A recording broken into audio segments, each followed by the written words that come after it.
Menteri Keuangan Sri Mulyani menjelaskan anggaran negara atau APBN yang dihabiskan untuk menyelenggarakan MotoGP Mandalika 2022.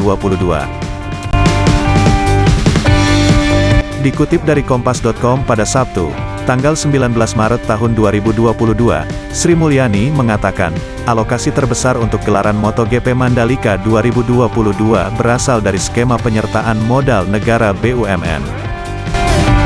Sri Mulyani mengungkapkan, pemerintah telah mengalokasikan dana kepada PT Pengembangan Pariwisata Indonesia, Persero atau Indonesia Tourism Development Corporation, ITDC, senilai 1,3 triliun rupiah.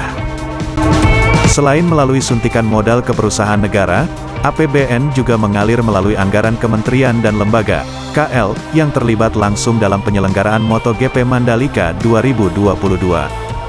Uang kita, APBN, turut berkontribusi dalam mendukung perhelatan akbar ini antara lain melalui PMN dan dukungan kepada KL terkait insentif PPN, dan insentif bea masuk dan pajak impor, ujar Sri Mulyani.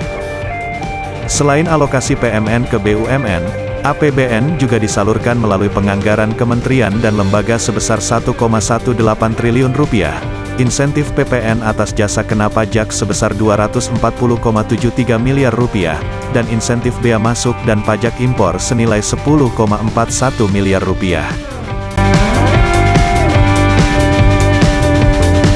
Sri Mulyani mengatakan, penyelenggaraan MotoGP Mandalika 2022 juga berkontribusi dalam menggerakkan ekonomi di Lombok dan sekitarnya. Kunjungan turis pun diperkirakan meningkat.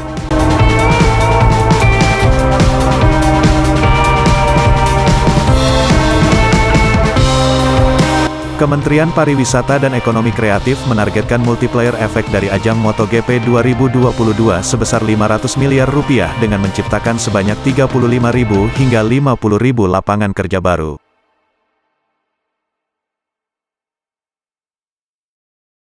Pertamina Grand Prix of Indonesia, MotoGP 2022, diharapkan dapat memberikan dampak maksimal terhadap upaya pemulihan ekonomi nasional melalui sektor pariwisata dan ekonomi kreatif.